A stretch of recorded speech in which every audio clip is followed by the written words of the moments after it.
Hey everyone, welcome back. So in this video, we shall continue looking or studying the factor analysis. We'll see how to obtain estimates of the loadings in a factor analysis. So we'll start by looking at spectral decomposition. We have already studied this when we did PCA, so this is just a quick recap. So we look at the spectral decomposition of the variance-covariance matrix, that is sigma, and lambda 1 E1 and all the way to lambda p EP are the eigenvalue eigenvector pairs. Remember, the eigenvectors are p-dimensional because we're assuming that we have p variables, right? And typically you arrange these lambdas in decreasing order. So lambda 1 is the largest, lambda 2 is the second largest, and so on, and lambda p would be the smallest eigenvalue. And now we construct this matrix E, right, where each column is the eigenvector, right? So E right now is a p by p matrix, right? And we construct this diagonal matrix lambda, which has all of the diagonals, all the eigenvalues on the diagonals. And we know that then sigma can be written in this way, right? E lambda times E transpose, and this can be also expanded in this way, right, where lambda 1 is the first eigenvector, E1 is p by 1 vector, right, and E1 transpose is going to be 1 by p, therefore E1 times E1 transpose is p by p matrix. So all of these are p by p matrices that you're adding, right? So this is a spectral decomposition. And remember, in factor analysis, our whole we got this equation sigma is equal to L transpose plus psi, right? And our goal is to estimate these L's, right? So now we know that, so this we can rewrite in this particular fashion, right? Now remember, this is a block matrix representation, right? This or E1 is p by 1, right? And this is going to be 1 by p.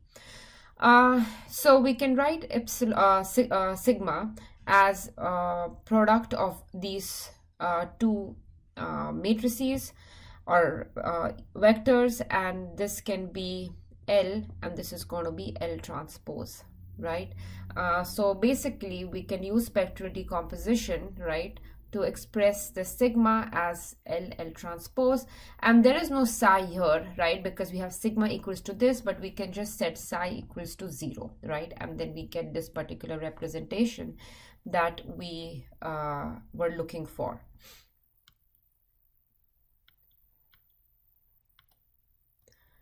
Right, so sigma can be written in this fashion, and L is basically this matrix here.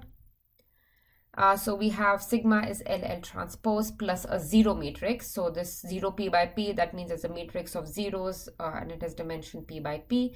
And the number of factors here is equal to p, right? Because remember, L had dimensions p by m and we are taking p factors here. So we have p factors.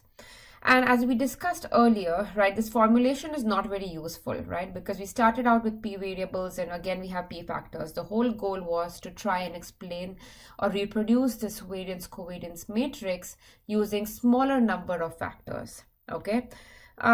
So one thing that we can do is maybe if say the last 3 eigenvalues are small, then we can remove those, right? So if the last to put it more generally, if the last p by p minus m eigenvalues are small, then we can consider L to be this, right? So we basically only consider the first m values because the last p minus m of them are small enough. So this allows us to get a representation that has smaller number of factors, right? So now m is smaller than p. So this is the sort of the truncated version, right? So this is L which has just m elements. So now this is an approximate representation, right? So sigma is approximately L times L transpose, right? So if p is equal to m, you get a perfect representation, but we have removed the last p minus m elements. So therefore, sigma is only approximately equal to L times L transpose. And we're also assuming that specific factors are of minor importance, right? So there is no specific factor in this representation here. If we wanted to add specific factors to this approximation, we know this, right? We saw this equation last time, that variance of xi can be written as sum of these loadings. Remember, these are communalities, and this is a specific factor. So we can use this equation to obtain psi i's, right? So we have this variance of x. We have all of these loadings, right? These loadings are just elements of this L, which we can compute using the eigenvalues and eigenvectors. So we can compute psi i's, right? So psi I is just going to be variance of xi, which is sigma ii minus this communality, right? So we have sigma, we do the eigenvalue decomposition, we keep only the first m largest eigenvalues, so we get L, which has only m components, and then if you want, and then we have this approximate representation, which is sigma's LL transpose.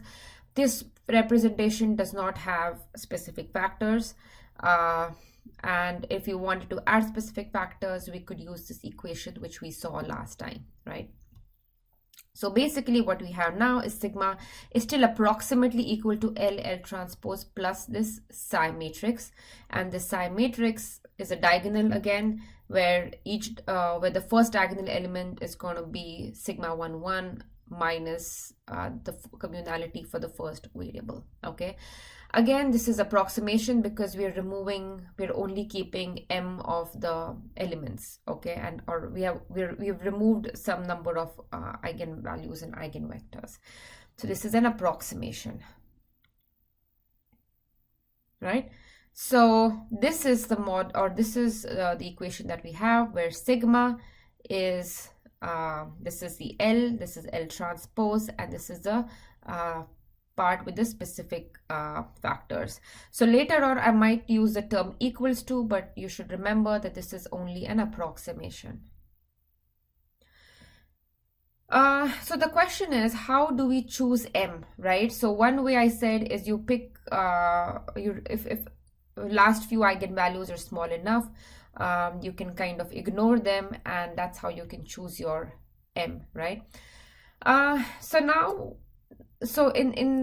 So far, right, we were working on sigma, and sigma is the population variance covariance matrix. But if you have a data, right, or the best you can do is you can estimate the variance covariance matrix. So we'll see how to implement this principal component method, right, of estimating those loadings using the sample covariance. So we have a data set from which we can calculate sample covariance matrix S. And now we have these eigenvalues, eigenvectors of the sample covariance matrix. So remember, I have these hats here to indicate that these are just the estimates, right? Because you get them from the estimate of the covariance matrix. And now instead of L, I have an L tilde, which and it's basically the same formula as before, except I'm using all of the estimated eigenvalues and eigenvectors. And again, the specific variances, right, that is the elements of the psi, right, you can obtain them by using diagonal elements of S minus L times L tilde. Okay, so remember, psi has this form, and each psi I we saw looks like this. And if you were to code this, you don't need to calculate this separately for every psi I, right? This turns out to be, right, it turns out that psi, you can just look at the diagonal elements of this matrix, S minus S tilde transpose. So S minus L tilde transpose is not a diagonal matrix in general, right? So we'll only extract the diagonal elements from here, and it's equivalent to this calculation. So now, given the data set, you know how to calculate the L tilde and the psi tilde, and therefore you get this approximation, right?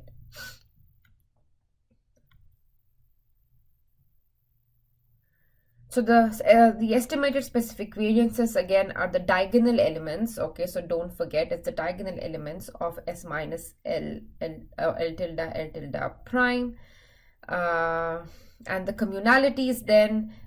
You just replace the loadings by these L tildes, right? So these L tildes are elements of this matrix of loadings, right? So you're just replacing all of the quantities by the sample counterparts, right? That's all that we're doing. Now let's look a little bit more at the choice of M, right? How do we pick M? So sometimes maybe from some research or something, you already know how many factors to consider. So you can choose your M from there, from the subject knowledge. If not, you can do the same thing to choose M. Basically, we can use eigenvalues in the same way as we use them for PCA, right? So basically, you check out the last small eigenvalues. And so remember I said that S can be approximated by L tilde prime plus the psi tilde, right? So what is this approximation error? Okay, so this approximation error is basically, maybe I forgot to put in a norm or something. Think I should do this here, but basically the approximation error is bounded by this. What is this? These are the last these are the last eigenvalues, right? So if these last eigenvalues are small, right, that means the approximation error is also going to be small.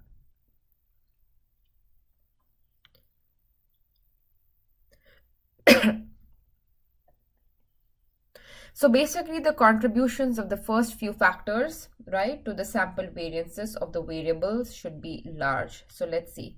So this is the total sample variance, right? What is the total sample variance? This is variance of the first variable plus variance of the second variable and so on. This is a variance of the pth variable. So these are just the diagonal elements of your variance covariance matrix, which is the same as trace of X, right? So trace of a matrix is the sum of its diagonal elements. So that's the total sample variance, and the contribution to the total sample variance from the first common factor. So remember, first common factor is this F1 is basically sum of these squared sum of these loadings, which turns out to be the first eigenvalue. Okay.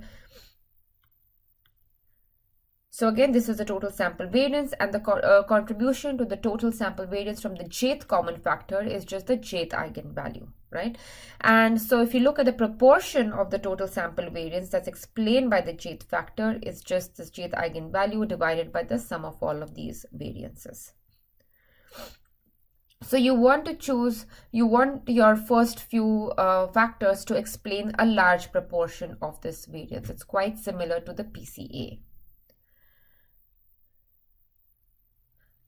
So next we'll see how to implement factor analysis on R, which is the correlation matrix. So remember, sometimes it is possible that in applications that your variables are on different scales, and therefore we need to standardize them, and that is we subtract the mean and divide by the standard deviation, right?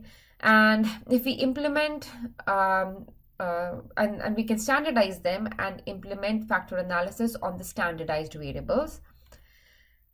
Alternatively, this is equivalent to implementing factor analysis directly on this correlation matrix of your original variables, right? So either you can standardize them and then you can calculate the covariance of the standardized variables and implement factor analysis, or you can just directly calculate the correlation of your original variables and implement this entire analysis on R instead of S.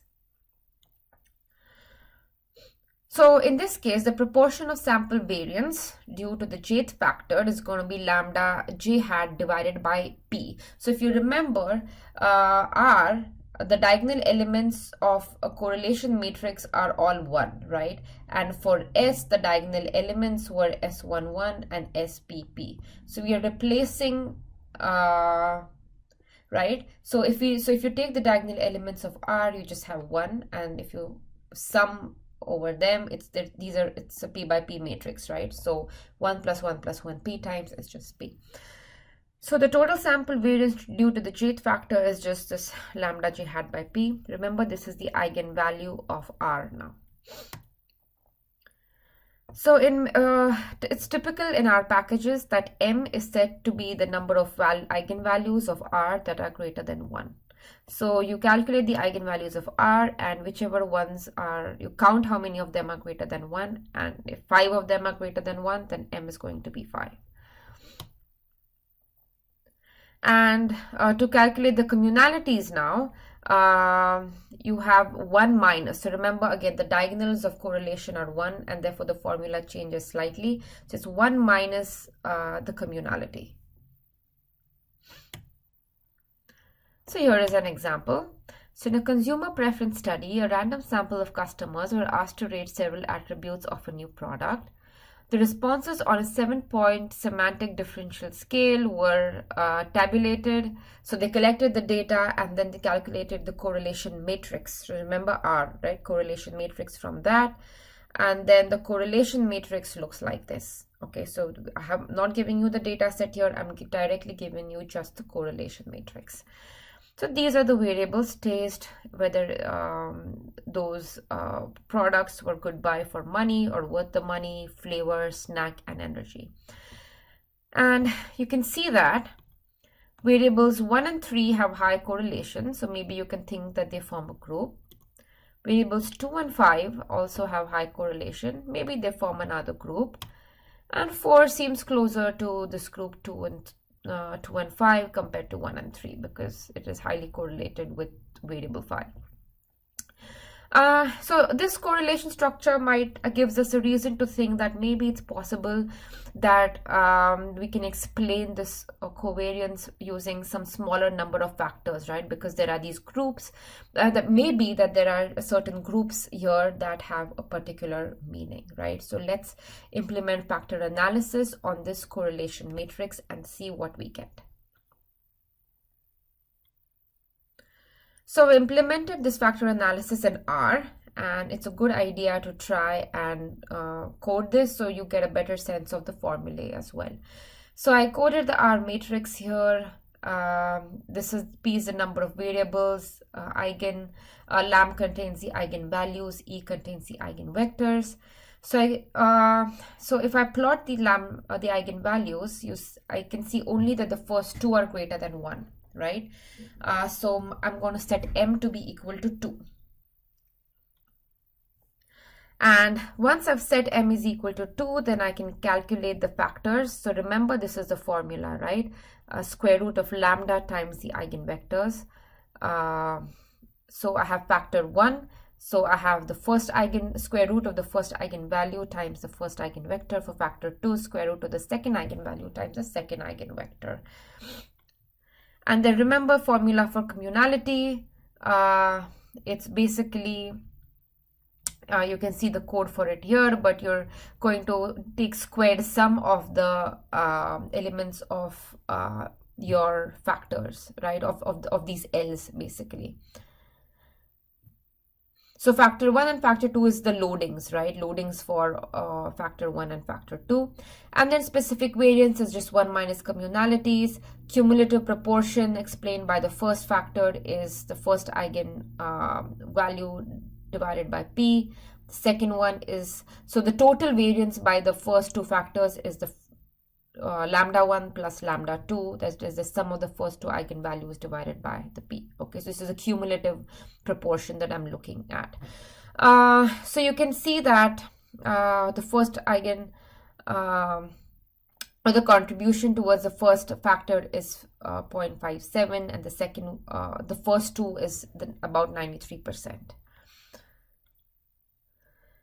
So all I've done here is I've rounded up the loadings for factor 1 and factor 2, right? So these are just rounded values from these of rounded versions of these values here.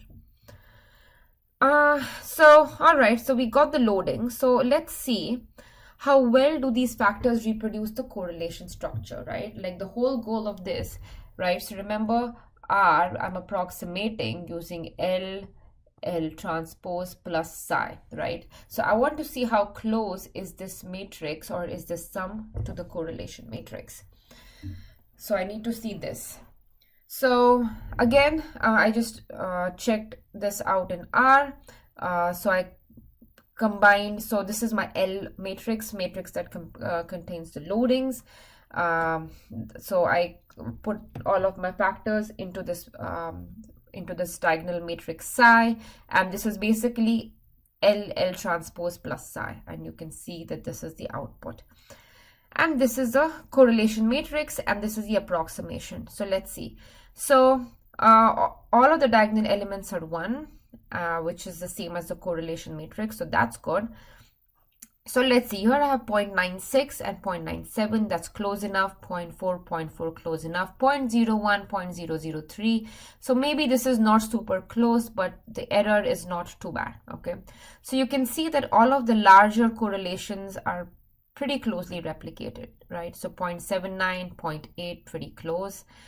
So overall, if you investigate this, this approximation is not bad. It's pretty reasonable. So here is so factor rotation and ambiguity. So there is a little bit of ambiguity when we do this factor analysis, and you'll see why now. So suppose we have any orthogonal matrix T. Orthogonal means that TT transpose is same as T transpose T, which is the identity matrix. And remember, this was their model, right, which we saw in the previous videos. So X minus mu is LF plus epsilon. Now I can, so LF, I can insert this TT transpose in between, right, because TT transpose is just indicator, right? And now I can call this LT as L star, and T transpose times F is F star, okay? So now I have this here and this here, and both of these are equal to X minus mu. I have these two different models, so to say, and both of them are equal to X minus mu. And now if you pretend that your loadings are in L star instead of L, you'll see that the F star and L star follow all of the assumptions that we studied in the previous video, okay? So this L star and F star satisfy all of the required assumptions, and in that sense, it is impossible to tell the difference between L and L star. L and L star both give you X minus mu. They satisfy the same set of assumptions, but they're not the same matrices, right? So L star is L times T. So both of these are not the same, but they give you the same properties. So therefore, and even though L and L star are different, they give you the same covariance matrix as well. So sigma, this is the model, and this so L transpose plus psi is going to give you sigma, and this is also going to give you sigma, okay? So both of these give you, both these loadings give you the same results. So it's very difficult, it's impossible to distinguish between the two, okay? So here is an example. So I have, this is an example of a orthogonal matrix. This is a rotation matrix, and the second one is it gives you rotation, I think, in the counterclockwise. So we focus on this first one, okay? So here in my R code, I created this rotation matrix T1. I'm using this angle phi to be 90, and if I check, right, so this is L rotation times its transpose plus psi, and this is L times L transpose plus psi. You get the same results. So what I'm trying to say is both these rotation matrices give you the same results. So the question is, which one should you use, right? So this is the rotation.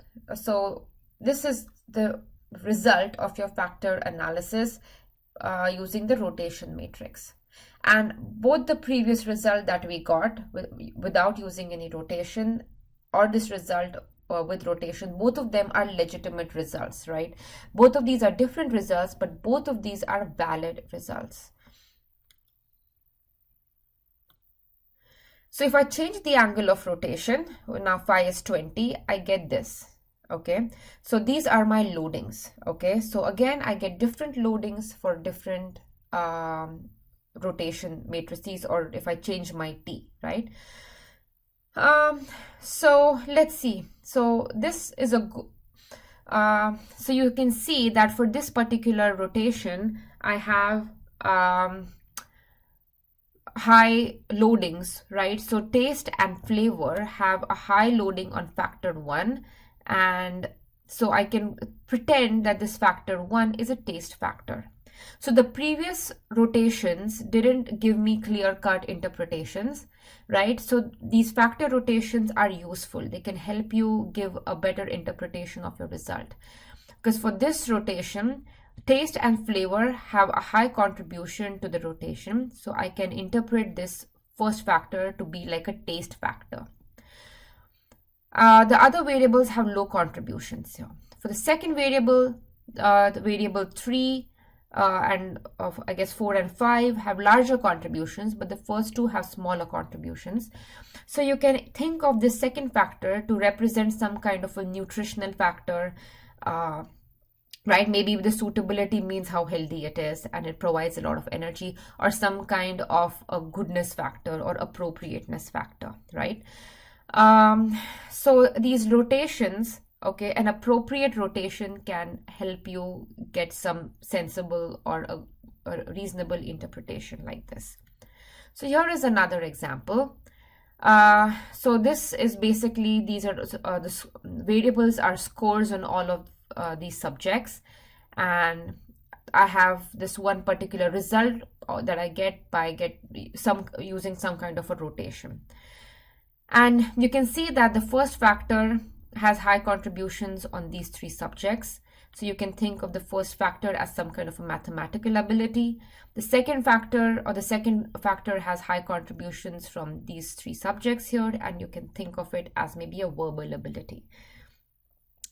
Now for the same data, if I use a different rotation, I have this result, okay? So now this gives me a different interpretation. So here all of the variables have a fairly decent high loading on this factor 1. So you can think of it as general intelligence now perhaps. The second one, half of them have positive and half of them have negative contributions or negative signs. So such a factor is called as a bipolar factor. So what it means is that individuals that have high score, above average score in the verbal subjects get an above average score on the second factor. The ones that have below average score on this mathematical subjects have an above average score on this factor. So how do we interpret this? Remember, for the factors, signs are arbitrary. So if you remember, when we calculate eigenvalues in eigenvectors, signs can be swapped, okay? So if this can easily, so if this is a factor, this is also a legitimate factor where I've swapped the signs. All the pluses become minus and minuses become plus, okay? So this is also a legitimate rotation. So again, the question is, how can you interpret this? So now the interpretation reverses, right? If you have a below average score in the verbal, you get above average score on the second factor. Above average score in mathematics gets you above average score here. So maybe you can think of the second factor as some kind of a non-math factor. So you can see that this is highly subjective. You need to play around with different rotations to get some sensible interpretation. And again, you might get sensible interpretations, or different rotations might give you different kinds of sensible interpretations, right? So there is a decent amount of subjectivity involved here. So that's all for this video. I'll see you in the next one. Thank you.